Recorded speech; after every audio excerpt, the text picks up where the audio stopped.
Here we are with the 73 Challenger. Working on putting a 5.7 in it right now. As you can see, I still got quite a ways to go, but a little bit at a time, Motor and trans are in, running a GM 4L60E from Silver Sport Transmission. I got the Borgeson box down there, TTI headers.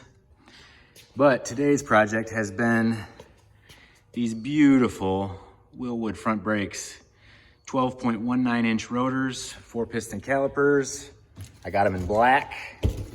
The part number is 1405155468. And these things are an absolute unit. Top-notch quality, very easy to install. I mean, the instructions, I feel like they leave a little bit out, but if you know your way around a car, it's pretty easy to figure out. Got the Hotchkiss upper control arms, the Hotchkiss Fox shocks, Hotchkiss adjustable strut rods, front sway bar.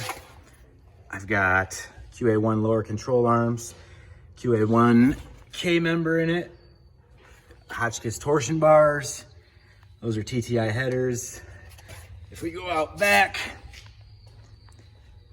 I've got the Hotchkiss Fox shocks in the back, all new stainless steel brake lines back here.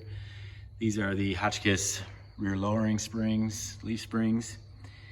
And you know, it's gonna get Wilwoods in the back eventually. I just gotta pull it all apart and do the measurements.